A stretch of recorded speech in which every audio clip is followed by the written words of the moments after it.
Alright guys, so just gonna give you guys a quick update as far as what is going to be coming out. So we are finally towards the anime getting the Mobile Gundam 0083 Stardust Memory Part 1. So this is going to go live on the 31st, so that is going to be on the what? On the Friday actually, because JP is gonna be Saturday, but for I feel like majority of the we're still gonna be on the 30th. So for me, I should be getting it 8 p.m. PST on the 30th. So okay, pretty good. So the story event featuring episodes following the second half will be held at a later date. So this probably would be a continuation all the way to June. I would have to say somewhere like early June, presumably. So we have the event exclusive kind of unit. We have Gundam GPO1 Full Bird. Wow. Okay. They're giving us the full birding treatment already. Interesting. So that, I mean, it's not a bad thing actually. Me personally, I do like the full burnier, so I'm kind of glad that I don't have to summon for it.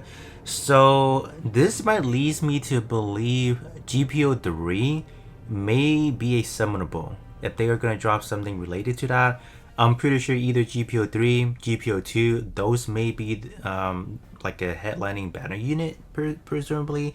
So that's gonna be quite interesting. The other one we are getting is a Valo. So this is, or is it Wallow? There you go. Yeah, Val Wallow. All right. So let's take a look at GPO one first. It's gonna be Stardust Memory. Obviously, it is gonna be an attacker. We have beam saber, beam rifle, and a long range beam rifle. So okay. And then Val Wallow is gonna be a durability. We have a plasma leader. That's gonna be a map attacker. That's good. Another map attacker is always nice to have. A flexible claw arms, and then we have an anti-air beam or gun, and then the large mega particle cannon. Okay, seems pretty nice as it is. And then we have a cool Rockies. What does he have?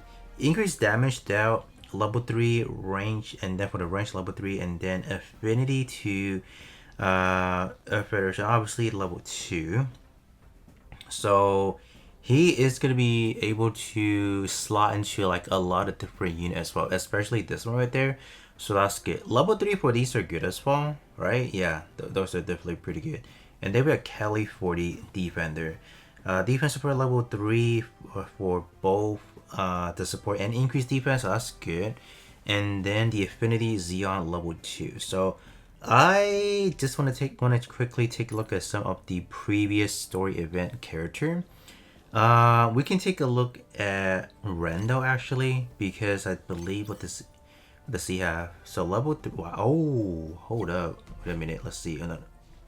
So I think those are just the abilities. So alright. It's gonna be 15%. Okay. Yeah, you're not gonna be getting any of those like premium digits that you would get from like the URs, but getting the 15% for both the increased damage style and then the range damage is kind of what you would expect. So I think if we are to use Cole, you will still be hitting somewhat decent. I hope that's the case. I mean, from what we can tell from the Straight Gold Frame series, like those event units, they are good.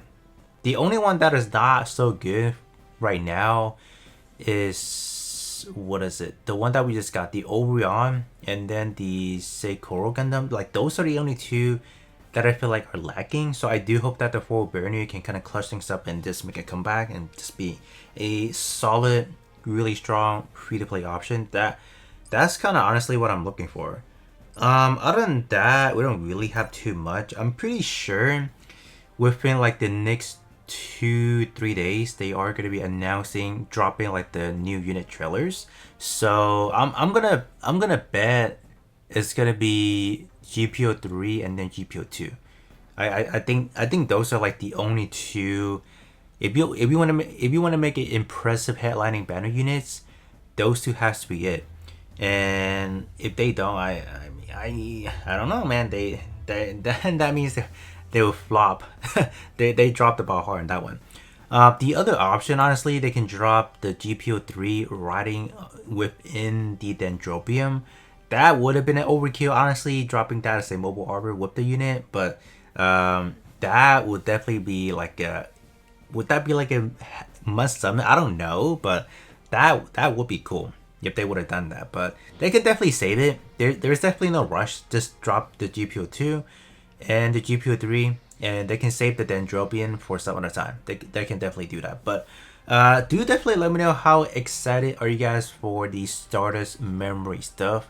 It's definitely some of the OG stuff, but I think as a Gundam fan stuff, like Stardust memory has some really nice animation for like back then. I genuinely do enjoy like the animation of it. It was just peak in my opinion from what they were able to accomplish back then. A lot of those mechanical details is just something you don't see too often nowadays. They just seem too sci-fi for what they are. But back then, how they're handling things, they were good. So I did really get hooked on to Stardust Memory for just being like an OVA series. But it was, I don't think it was an OVA, but it was just a really short series. I think it was like 13 episodes. It wasn't like your other traditional one running on for like 40 plus, right? It was just like a really short adaptation, but it was still pretty good. So that's why I do love to see or love to hear what you guys have to say about Stardust Memory. You guys like it, dislike it, or just kind of neutral. You either don't, because like you guys probably don't follow it as close, but you guys definitely let me know, and I will be catching you guys up on the next one.